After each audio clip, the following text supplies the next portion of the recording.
I received another good question the other day. It said, "Thank you for the clarification of the VPN related rules.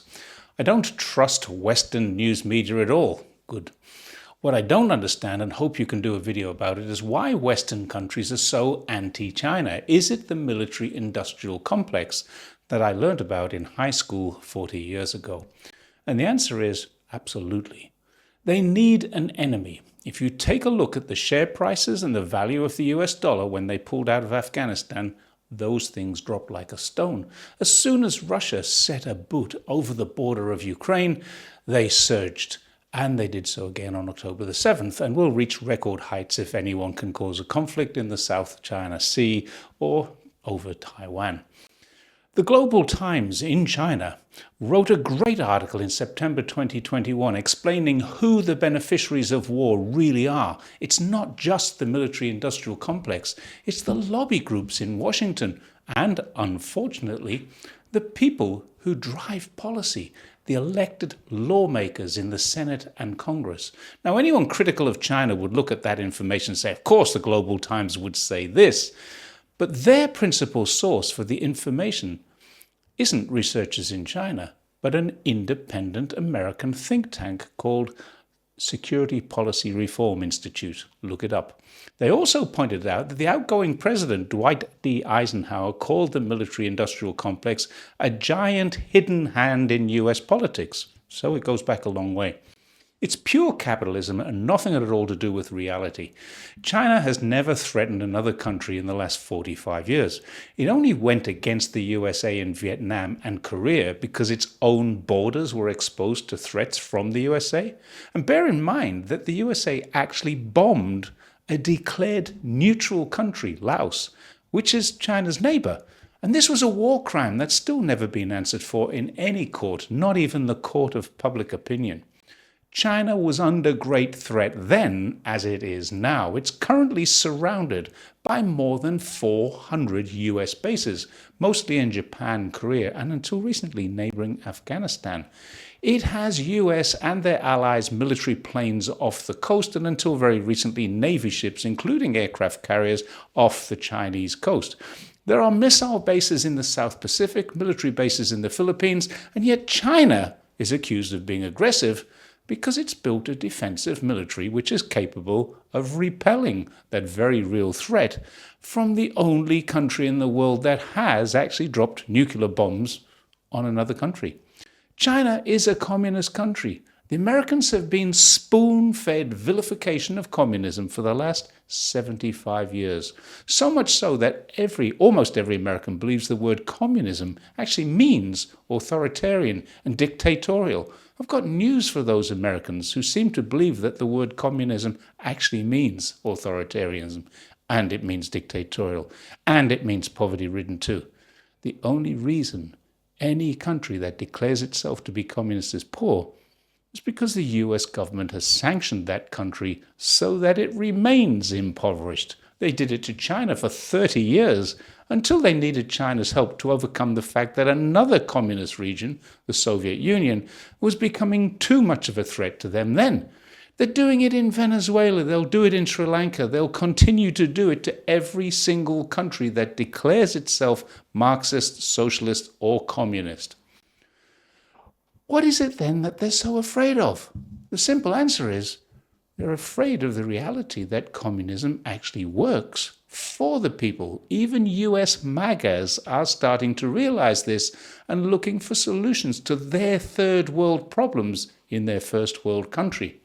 The USA is the only country in the world to have ever invaded another because they hold communist ideals.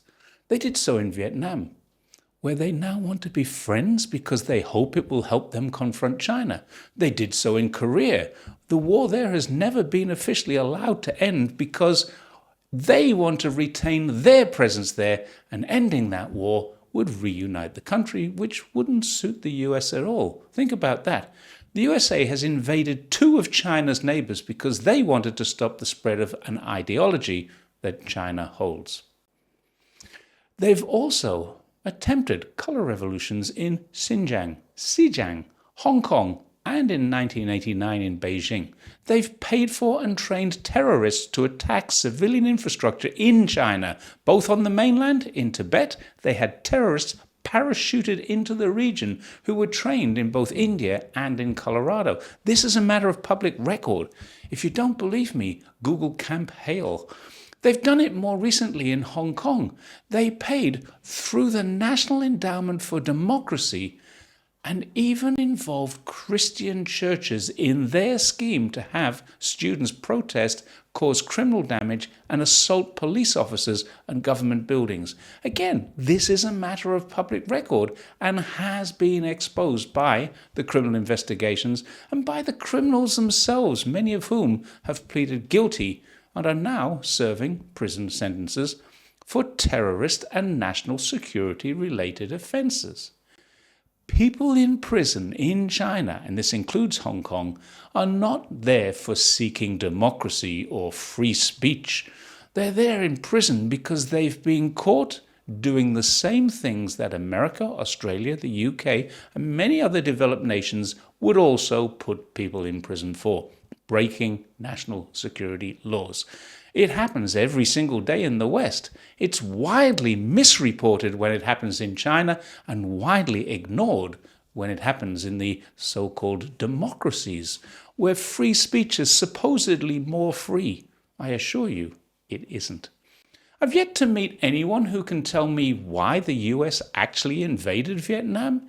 If it was to stop the spread of communism, why is it then that they're trying so hard now to be friends with the communist government there? Someone please explain that. This isn't a threat to USA's national security.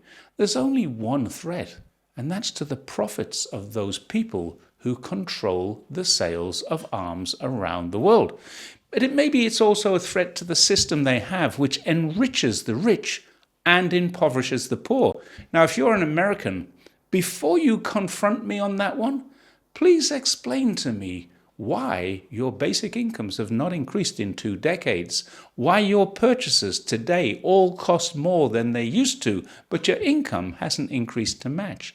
Explain also why your corporations have obscene profits and pay little tax, and why they offshored your jobs to make savings, but then everything they saved on costs went into profit and share prices, and your cost to buy something never came down.